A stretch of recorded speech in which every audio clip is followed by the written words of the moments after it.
want to support Roland Martin Unfiltered? Be sure to join our Bring the Funk fan club. Every dollar that you give to us supports our daily digital show. There's only one daily digital show out here that keeps it black and keep it real. It's Roland Martin Unfiltered. By going to RolandMartinUnfiltered.com, you can make this possible.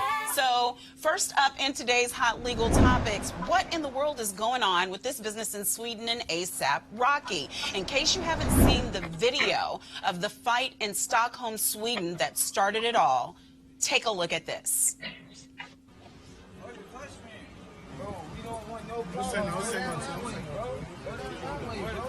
Just go that way, man. I'm not too nice. Can you go that way? I'm nice. I'm nice. Before I slap the dog shit out of you, go down that way. You're trying me right now. Go that way.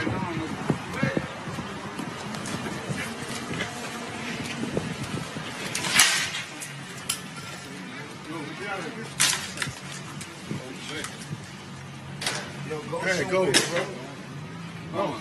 Come on. Come on. Come on. Hey, go this way. My iPhone. My headphones. Go this way. My friend. Go this way. Go this way. You know? Go this way. Listen. We don't want to fight y'all. We're not trying to go to jail. My headphone is fucking my headphone. You hit him with it. I want my headphone. I understand that you hit him with it. I want to go down the street. You don't understand. Go down the street. Go down the street. Listen, bro. It's okay, bro. You fuck it.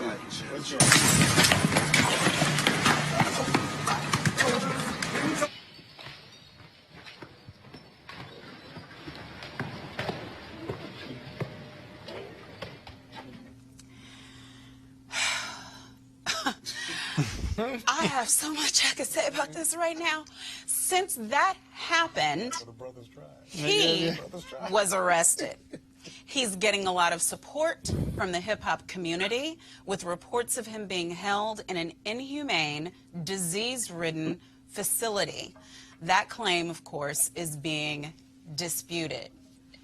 Yodit, first, where was the crime when, oh boy, whoever that was throwing stuff and starting ruckus upon ruckus? And how is it that ASAP Rocky is the one who ends up in this ridiculously long detention and all of these circumstances?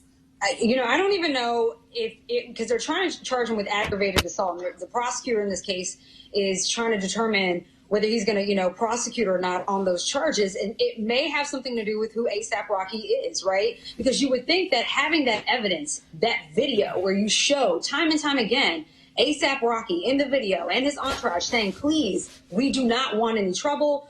Please stop following us. You see one of the young men throwing their, you know, headphones at one of the other guys in ASAP Rocky's entourage. So you would think that with that video, and then you have ASAP Rocky going to the police himself voluntarily and reporting this and showing evidence of the confrontation, you would think at that point that you would understand what the situation was. I don't know what was wrong with those two individuals, but I think it had a lot to do with who ASAP Rocky is.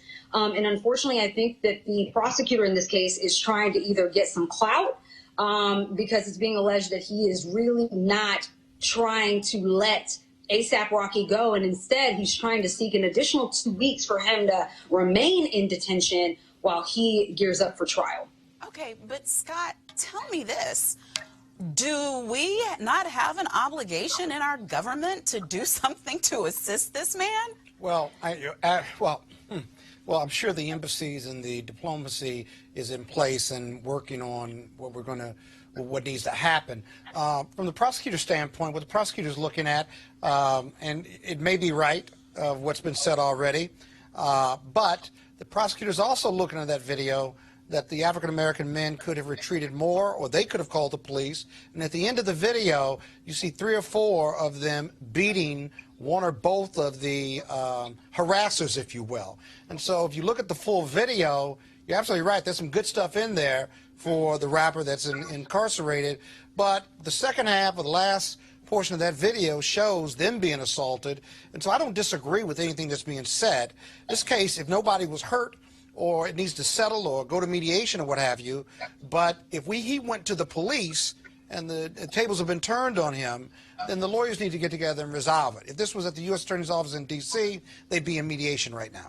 Well, we would hope. I mean, people are being held when they shouldn't be held, even in the United States, you know, where you can't buy yourself out. Obviously, he would have been able to pay, we would think, for some bond or some bail or for whatever in order to be released, pending. I don't know. And that's what I'm saying. So he was denied bail. He was considered a flight risk. Wow. Great.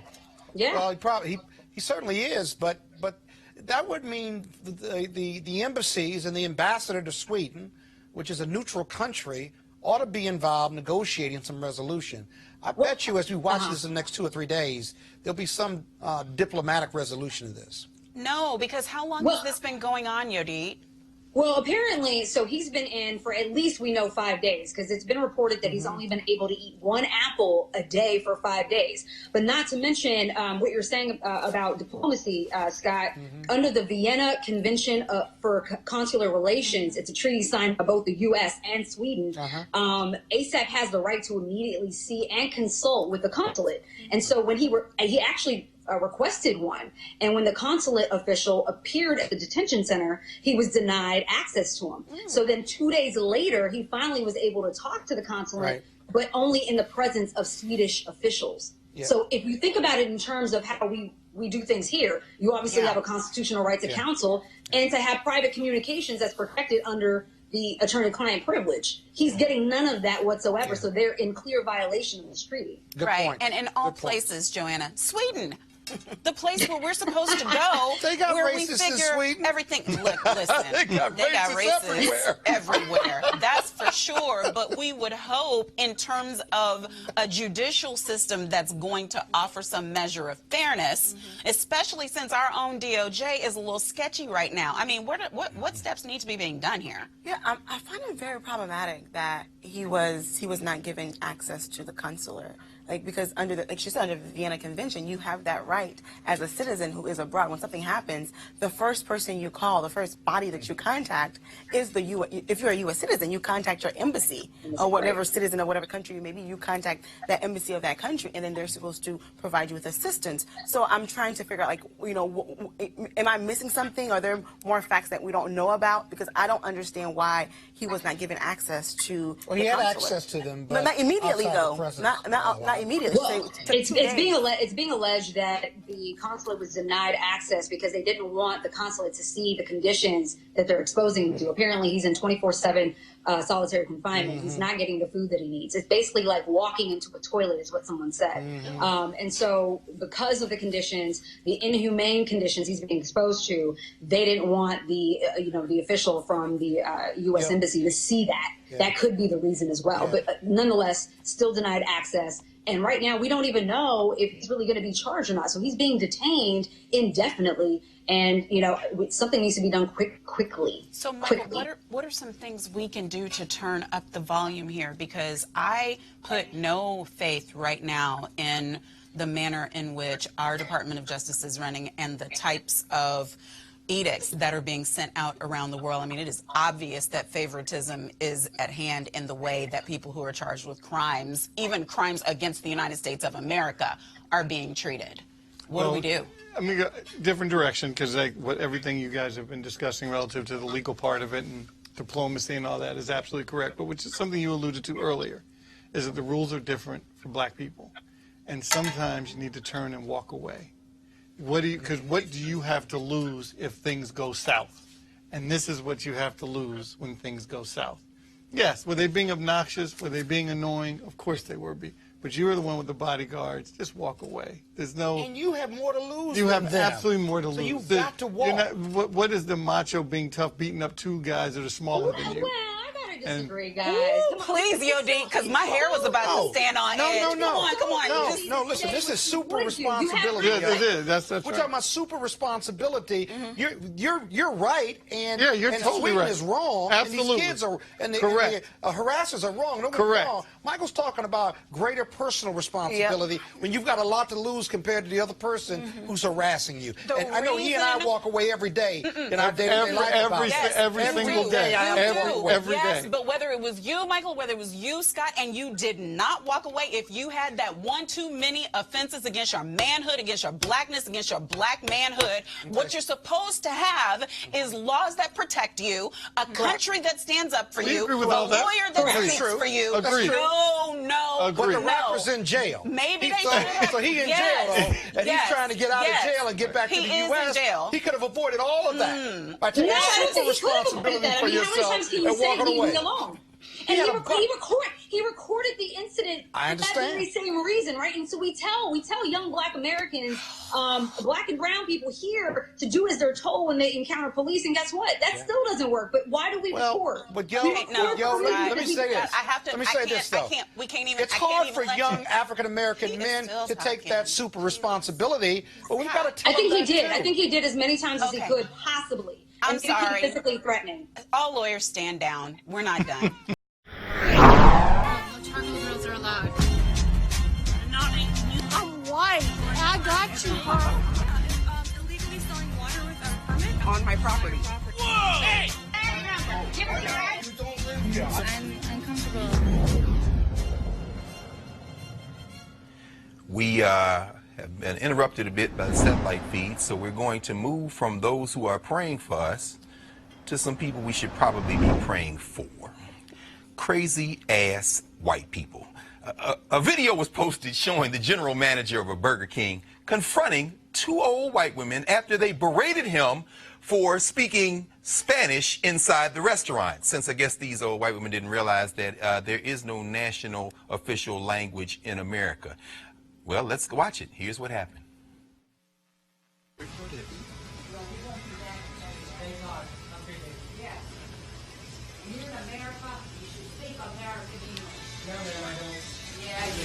Go back to Mexico if you want to keep speaking Spanish. Go back to your Mexican your state, your country. Guess what, man? I'm not Mexican. I'm not Mexican, but you're being very prejudiced, and I want you out of my restaurant right now. I'll finish my meal and then I'll. You know what? I'll do it for you, man. I'll call the cops and have you trespassing me. It'll be easier for me. It'll be easier for you to have people like you, so ignorant and disrespectful. We are ignorant. You're very ignorant and disrespectful. Have a great day and get out of my restaurant. Don't worry, Go. This isn't your restaurant. Yes, it is, ma'am. It is not. And it is, actually, as a matter of fact, it is. I hate to say Wow. it, but it is. Wow. And you know what? The owner of this franchise is Mexican. His name is But Guillermo Morales. they always speak English. No, they don't. He does not. You're very inconsiderate and you're very rude. So, get your business somewhere else.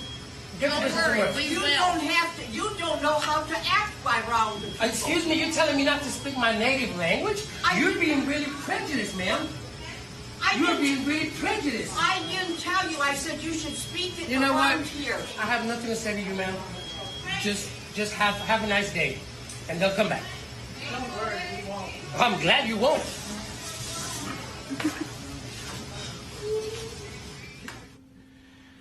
Crazy ass white people. brother, why? Well, it seems like it's always Florida, but what do you make of that? Speak American English. Right. Which is not British English, to be sure, but I'm not sure they can make the distinction. I don't know what American English is, but American English is the stuff that says instead of the telly and the loo and the lift, says the bathroom and the elevator, bro. I mean, the manager was actually on point. This is ignorance. It's stupidity. It's bigotry. We've seen this before. Du Bois asked the question at the turn of the century, how does it feel to be the problem? Yeah. Right? Yeah. And clearly that problem has expanded to not just include black people, but it's people of color, it's people who speak a foreign language, it's people who wear a turban, it's people who call God by Allah, right? So they're all problems.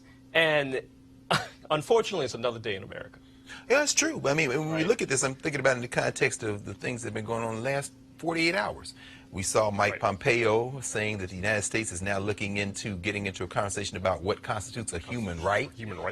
Today, just before we went on the air, Trump was in called a press conference and trotted out Bill Barr to talk about ways to get around adding the citizenship question to the census.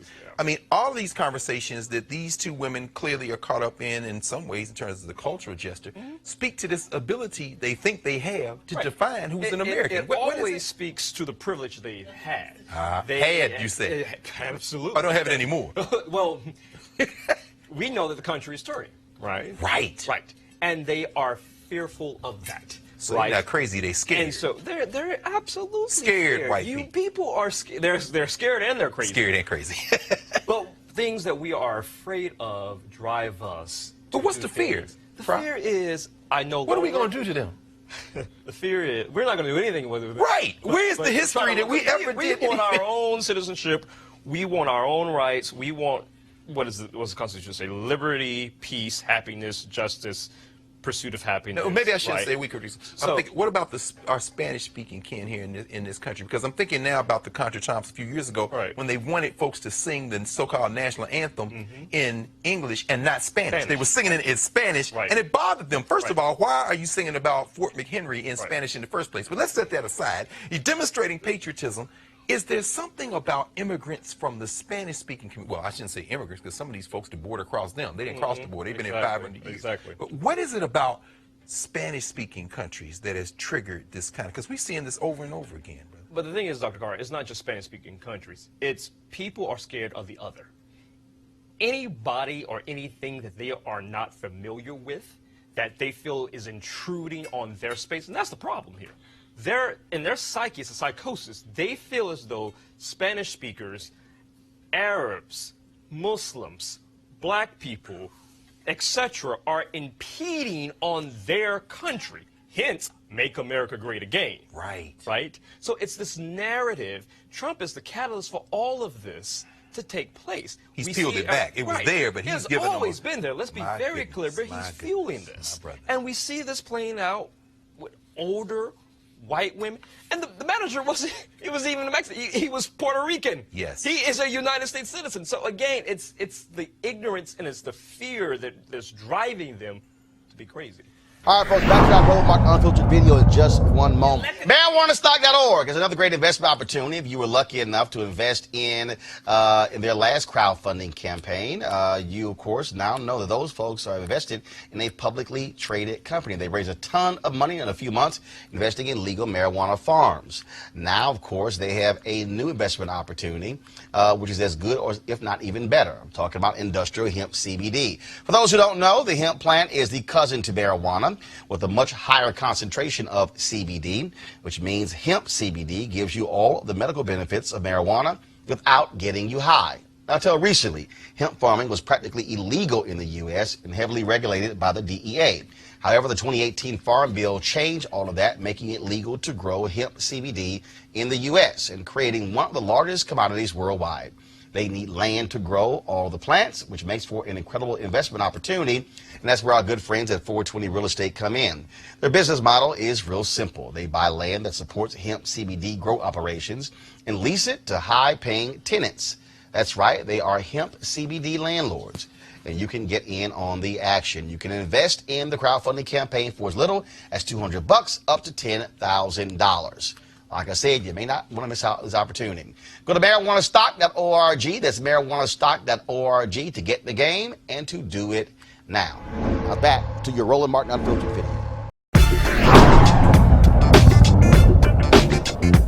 You want to support Roland Martin Unfiltered? Be sure to join our Bring the Funk fan club. Every dollar that you give to us supports our daily digital show. There's only one daily digital show out here that keeps it black and keep it real as Roland Martin Unfiltered. By going to RolandMartinUnfiltered.com, you can make this possible. Hey, folks, you might recall when American Airlines had to apologize to Tamika Mallory, the activist, for being thrown off of an airplane that led to the NAACP asking black folks not to have caution flying American Airlines. You might remember we were at their national convention last year in San Antonio where the CEO of American Airlines came there to apologize and to announce the training that all American Airlines employees are going to go through. Well, now they have another issue. The black woman, a doctor from Houston, was flying, and a couple of flight attendants felt that her attire was improper. They actually asked her to cover up. She took photos of her attire. Folks got a chance to see it. As a result, American Airlines has since apologized to her. Joining us right now is Dr. Tisha Rowe. Doctor, how you doing? I'm great. How are you? Glad to have you on the show. American Airlines was supposed to take all their employees through sensitivity training, but here we have more African Americans like yourself who are complaining about, again, being pulled off by flight attendants. Were you shocked to have these flight attendants question your attire? I was shocked. I was insulted. I was confused. There was absolutely nothing hanging out. I looked at myself front and back in the restroom just prior to boarding the flight, and I had no issue with my attire. And so did they give you something to cover up, or were you eventually allowed onto the plane wearing what you wore? I had to cover up with a blanket in order to board the plane. And I assume that was extremely embarrassing to you, having to walk on the plane with a blanket around you. And you're probably looking at other passengers saying, why did she have to cover up? Exactly. That's exactly what happened. I was humiliated. I spoke to another passenger who was also traveling with her child, different body type. She was much thinner than I was. And she looked at my outfit and said, wow, your shorts are longer than mine. They didn't say anything to me. Do you believe that, again, to your point about body type, that black women being and you have, first of all, were the two flight attendants, were they both white? No, they were black. Both flight attendants were black. I've gotten that question. So two black women, two black flight attendants question your attire. Absolutely. And we don't know where the question came from. Did it come from the pilot who was Caucasian? Did the complaint come from a Caucasian passenger? So I think a lot of people want to focus on the race of the flight attendants, which is irrelevant because you have discrimination even within our own communities. You know, if someone's working at a country club and they happen to be African American, do they treat all of the African American customers the same as the white? Not necessarily. I mean, how did we as slaves get here? So the flight attendants never told you where the complaint originated from? Never even told me that there was a complaint, to be honest. What they said was, do you have a jacket? You know, and if we want to just assume my attire was inappropriate, which it absolutely was not, let's say it was inappropriate in their eyes, the way they treated me as a customer, irrespective of my attire, was as if I had, as so many people assume, rode on a buddy pass, that I was begging for a free ride. They were cold, they were hostile, they were demeaning. You know, God forbid someone is actually inappropriate, you still would not treat them that way. So racism was at play, sexism was at play. It was just horrible. So, Dr. Rowe, American Airlines apologized to you. What more did they say they're going to do? They have said they're going to refund me, which is interesting because I've gotten over and over again, have you been refunded? Have you been refunded? And, you know, based on the questions, I kept checking my bank account looking for this refund. The Washington Post told me that American Airlines told them a refund was issued on July 1st, which would have been the day following my flight. And I received today a check dated July 10th. So there's definitely some discrepancy there, a check that will not be cashed. Well, certainly American Airlines has some answers that they need to give, and also those flight attendants should also be stating where this complaint originated from, because if it came from them, they got some questions to answer. If it came from a passenger or the pilot, they too have some questions to answer as well. Dr. Rowe, we're certainly glad you could join us to share your experience with this flight, and hopefully this will lead to some changes with American Airlines. Definitely hope so. All right. Dr. Tisha Rowe, we certainly appreciate it. Thanks a lot. Have a nice night. Folks, let's talk about a bill in California now signed into law banning hair discrimination. Joining us right now is the woman who pushed that bill forward, State Senator Holly Mitchell. Senator Mitchell, how you doing? I'm great. Good to see you, Roland. It was great to see you here in Essence. This obviously hugely important bill. I remember a few years ago I was debating somebody and they were talking about how EEOC serves no purpose, and I remember reading going on the EEOC website, and there was a black woman who applied for a job with the VA in Virginia. Impeccable credentials. Had all the right experience, degrees, and everything. Yet after her interview, she walks out of the room, and the man on the panel goes, I just don't like her cornrows. First of all, I don't think they were even cornrows, but he was talking about her hair. And she successfully sued, won $70,000 in back pay, and eventually got the job. But here was a perfect example of a black woman with all the right credentials, but some white man didn't like her hair. Right. And that's why we carried Senate Bill 188, the Crown Act, to prevent employers and schools from continuing these policies based on our hair. We all saw the video of the young wrestler. We have heard any number of court cases, U.S. Supreme Court cases for the past 40 years. Black women going back to the 80s in the banking industry and the airline industry who were trying to go to work and wear their hair braided and wearing their hair in its natural state in what we're calling protected hairstyles, braids, twists, and locks, are violating these supposed professional workplace standards. And we said enough is enough, and so we introduced the Crown Act. So how does this work? And so obviously you have this law now. So let's say somebody believes that they did not get a job because of their hair. So what happens? So basically, we've added natural hair and protected hairstyles, again, locks, twists, and braids, to the list of attributes or race-based traits or traits that are under the protected class under Department of Fair Employment and Housing and Education Code. So protected characteristics like gender, race, religion, sexual orientation, all those things. You can't fire me because I'm Black or a woman or I'm over 40. And so we've added the trait, the race-based trait of hair texture and protected hairstyles to that category of protected characteristics. This obviously has met with a lot of praise from a number of people. Are you hoping other states will follow your lead? That's absolutely the goal. We were thrilled to be able to work collaboratively with the Crown Coalition, Dove, and other national organizations, Urban League, other national organizations from across the country. California was first. I'm proud of that.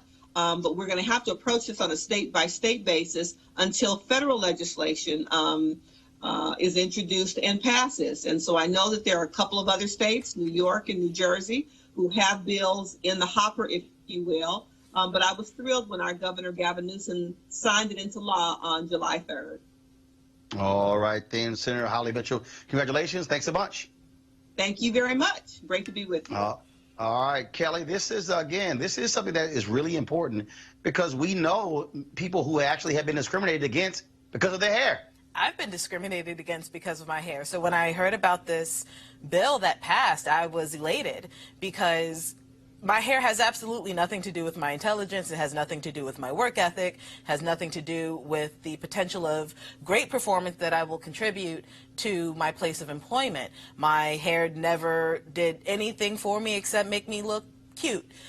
And it has nothing to do with anything outside of aesthetic. I've had to deal with this pretty much my entire life. And even some mentors of mine, people who had my best interests at heart, who were discriminated against because of their hair, tried to give me pointers on how to do my hair, this, that, and the third, to basically dissuade people from, you know, just talking about my hair and not about what I'm bringing to the table. But like I said before, my hair didn't get me any of my degrees. I went to law school with this hair. I went to college with this hair. I'm at work now with this hair. And it has nothing to do with anything. And the fact that we have to go through this, it's the fact that we have to put this into law, it just shows just how inherently racist this country is, and how bigoted this country is towards black women in general. But I am grateful for the protection. Kelly, it's not just black women. Jason, I'll tell you, Steve Perry and I talked about this here. Steve Perry has, you know, really shiny, wavy hair. And we were at CNN.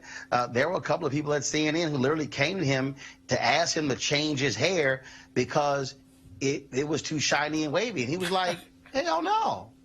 Yeah, I've never heard, you know, maybe I've spent too much time in the African-American community, but I've never heard your hair can be too shiny and wavy.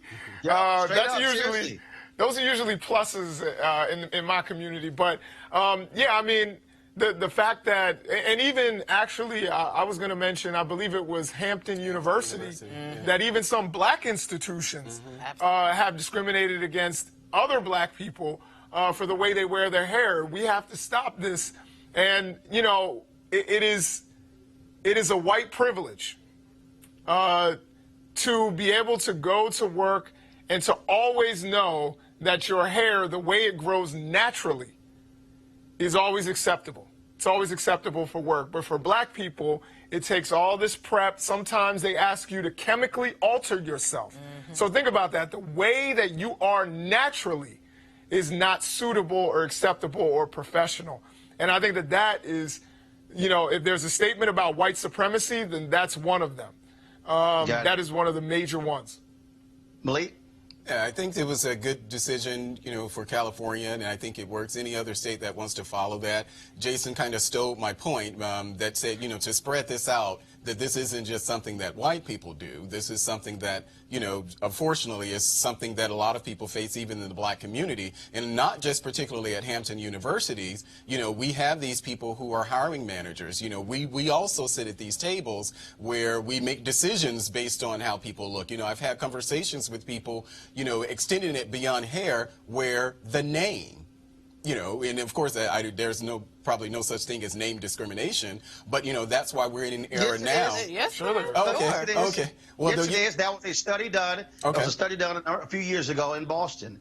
What they did was they took the exact same resume, applied a white-sounding name, a black-sounding name, and the white-sounding name got a 50% more callback for jobs and apartments than the black-sounding name. Yeah, well, see, and well, there you go then. So it's really not that surprising to me that this type of thing still goes on today. You know, I think that's part of the reason when I'm having conversations with people, you know, some of my friends who have kids, you know, they name their kids very vanilla sounding names. You know, they're not authentically anything, you know, so I think this is, you know, it's an unfortunate thing, but this is something that we definitely have to deal with. And, you know, my name is Malik Abdul.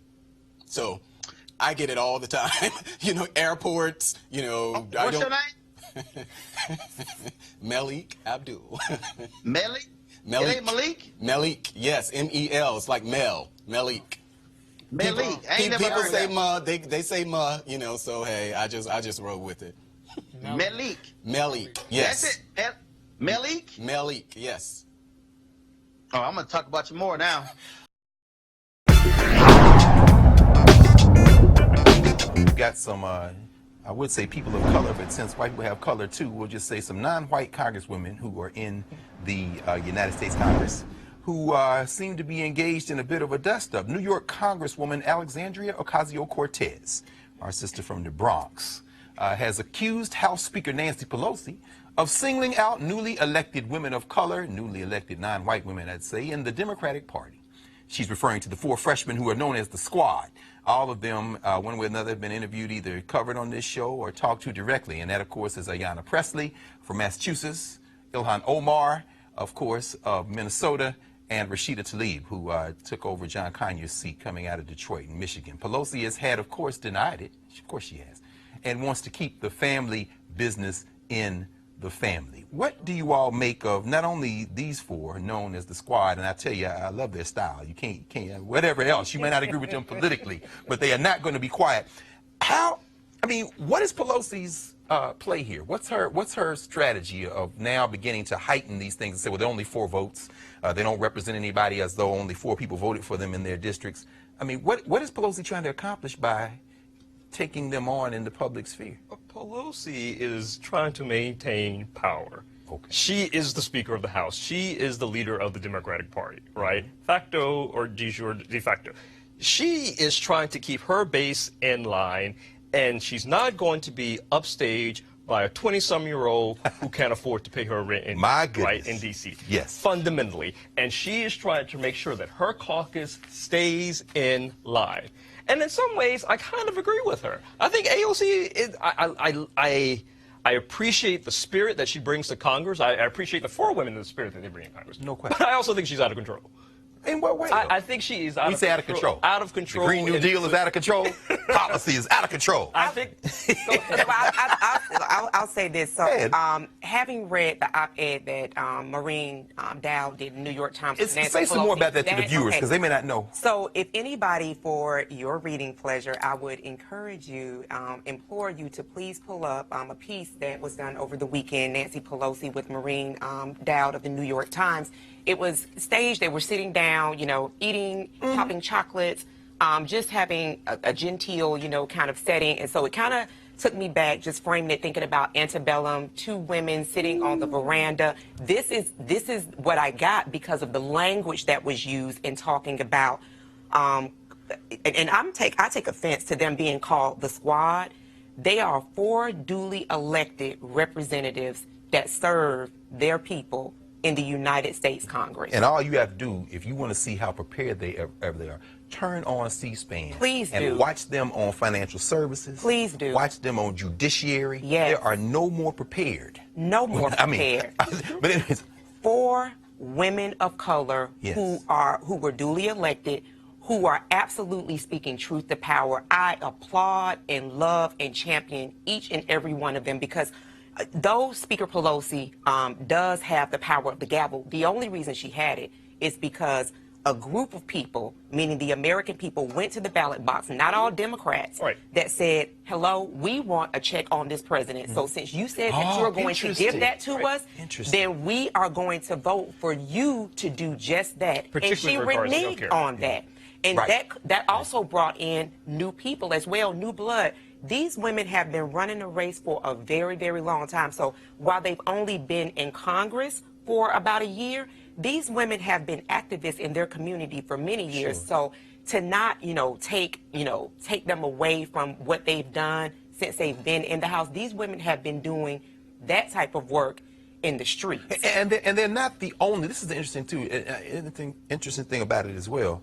Lucy McBath is coming out of Georgia. Absolutely. There are a number of You the have 2 Lauren sisters who are Underwood in Illinois. Lauren Underwood, So there are other women who have been doing the same thing. So why they're these not 4? making as much noise? Well, here's the thing. But I'm not convinced. And I applaud their work and I love their energy, but I'm just not convinced the good noise, right? John Lewis talks about if you're going to fight, make it a good And fight. you would use John Lewis as the example, brother. The most effective member of that's tongue firmly planted in cheek. In terms of what he does, his fight is effective. His Is he now? He's my congressman. Okay, I'm not mad at him. He's a Civil War hero. I'm sorry, civil rights hero. I shouldn't say. If you read that piece prior to the topic that we're specifically discussing, you will see Nancy Pelosi refer to them as these people. You will see the language in there that is very isolating, that is really saying to them, listen, y'all sit down, y'all have a seat.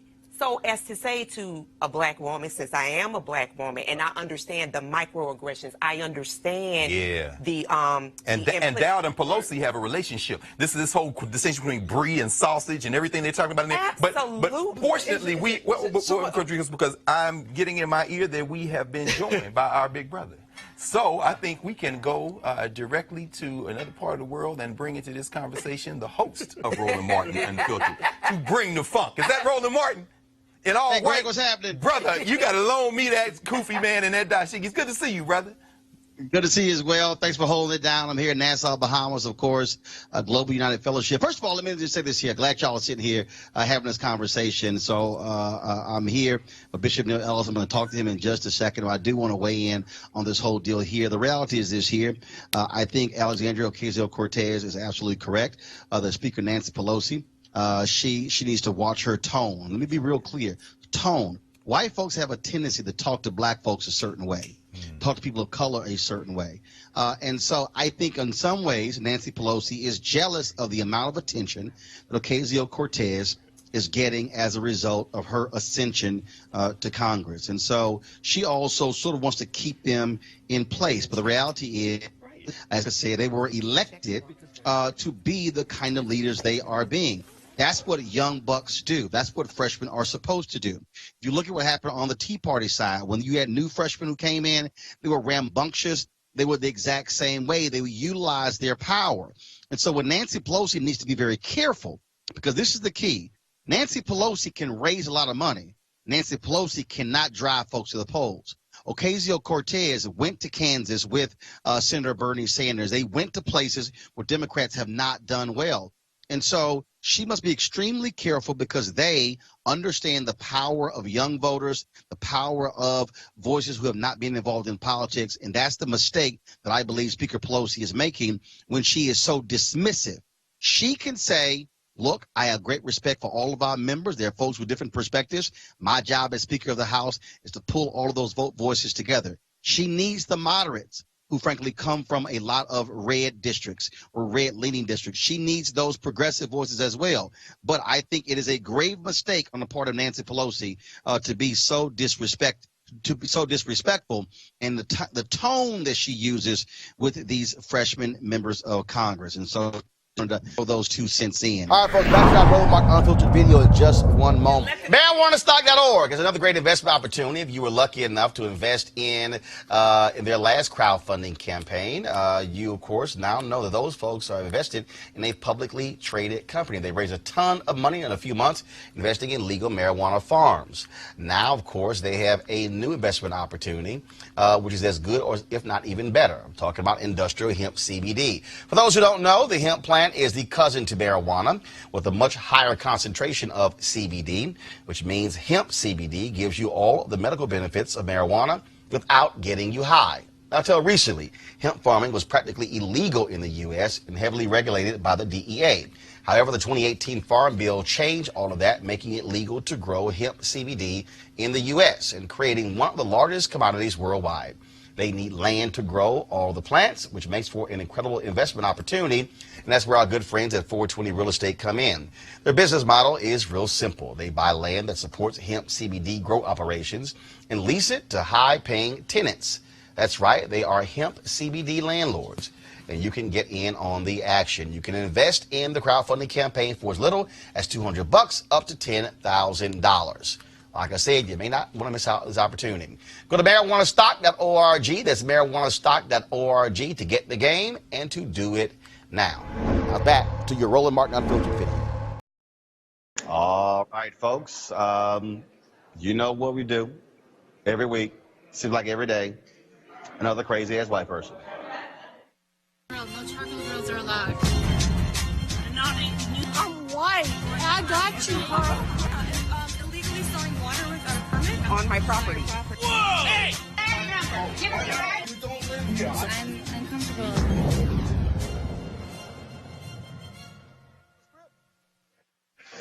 All right, y'all. Interesting story here. An Atlanta couple under fire for evicting residents who had black friends over for a visit.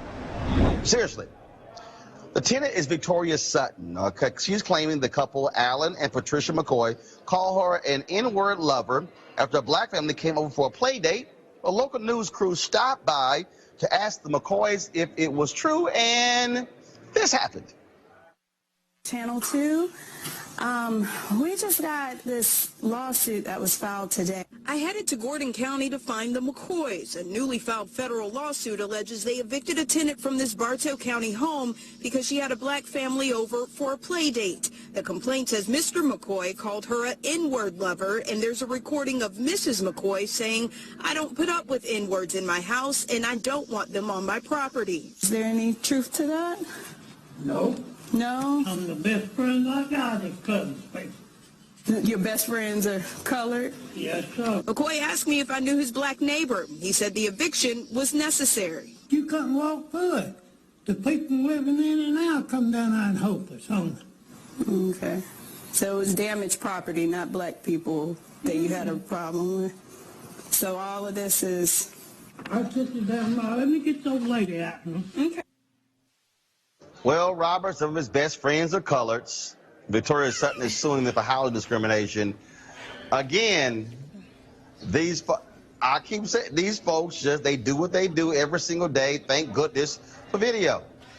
Well, Roland, I feel like this is my beat because I'm the Georgian on the panel, and I grew up in a double-wide trailer, and I saw the Confederate flag flying out front in the video, which I think is probably a good sign that you shouldn't be taking your black children over there for a play date if they're flying a Confederate flag in front of the actual trailer you're going to.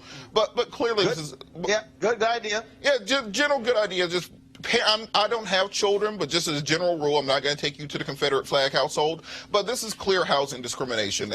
With all the evidence which is built up against these individuals, I think more so than any monetary compensation, because you do not look to be the most wealthy people on earth, bringing issues like this to light is probably the most important part of this suit. There are so many people in the South who still have a Dixiecrat mindset. And what you have to do, in that man's mind, you can tell that he really did not believe he was being racist by calling black people colored. He thought that he was being nice. So if calling people colored is the nice way you refer to them, then I can absolutely believe everything that was said in that accusation.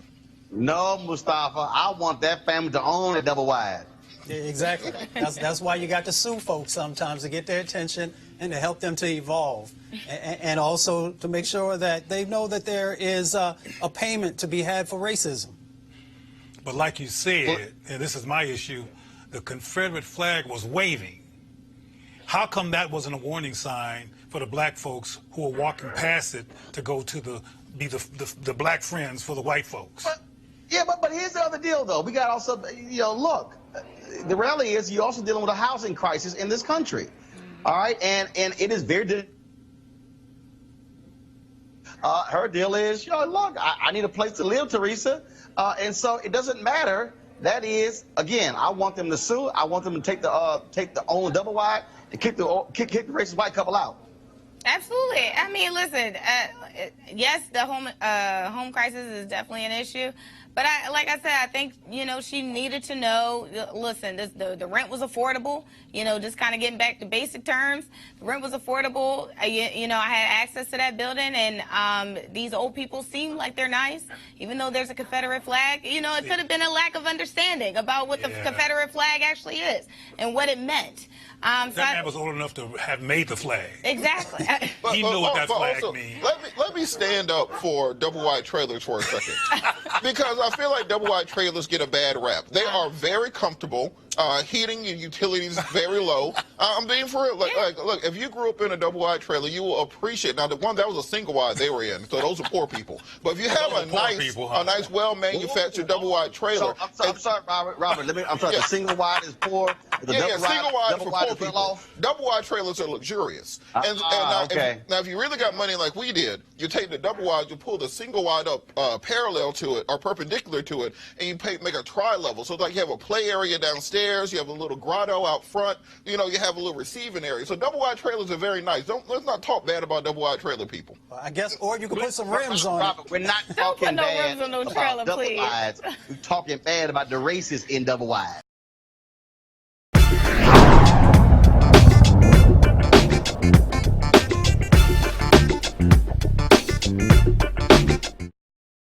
You want to check out Roland Martin Unfiltered? YouTube.com/Roland S. Martin. And subscribe to our YouTube channel. There's only one daily digital show out here that keeps it black and keep it real. It's Roland Martin Unfiltered. See that name right there?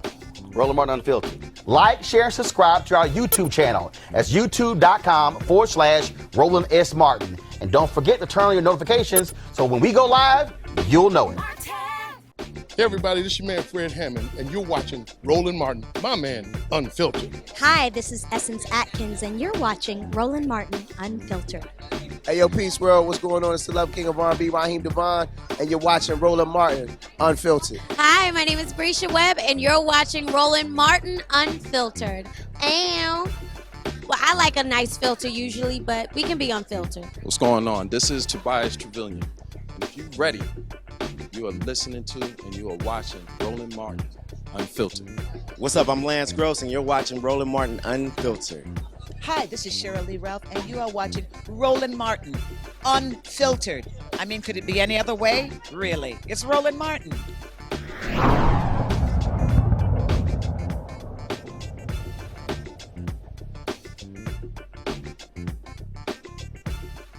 You want to support Roland Martin Unfiltered? Be sure to join our Bring the Funk fan club. Every dollar that you give to us supports our daily digital show. There's only one daily digital show out here that keeps it black and keep it real. It's Roland Martin Unfiltered. Support the Roland Martin Unfiltered daily digital show by going to RolandMartinUnfiltered.com. Our goal is to get 20,000 of our fans contributing $50 each for the whole year. You can make this possible. RolandMartinUnfiltered.com. Hey fam, want to check out Roland Martin Unfiltered? The blackest show on all of digital, cable, and broadcast. Check out our audio podcast. There's only one daily digital show out here that keeps it black and keep it real. It's Roland Martin Unfiltered. Press play.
You want to check out Roland Martin Unfiltered?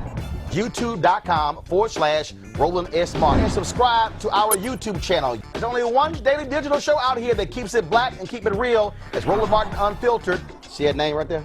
Roland Martin Unfiltered. Like, share, and subscribe to our YouTube channel. That's YouTube.com/Roland S. Martin. And don't forget to turn on your notifications so when we go live, you'll know it.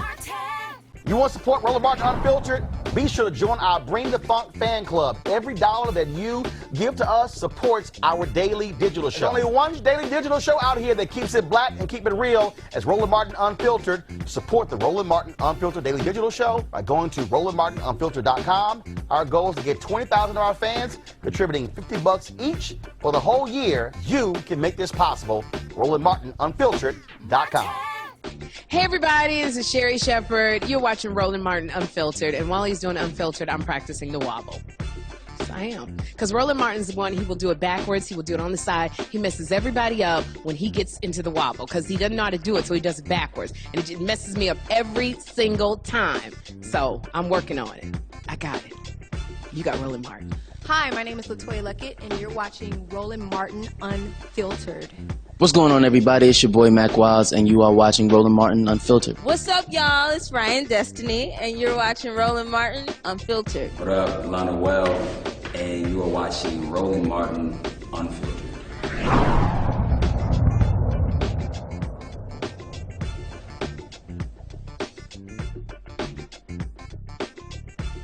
Hey fam, want to check out Roland Martin Unfiltered? The blackest show on all of digital, cable, and broadcast. Check out our audio podcast. There's only one daily digital show out here that keeps it black and keep it real. It's Roland Martin Unfiltered. Press play.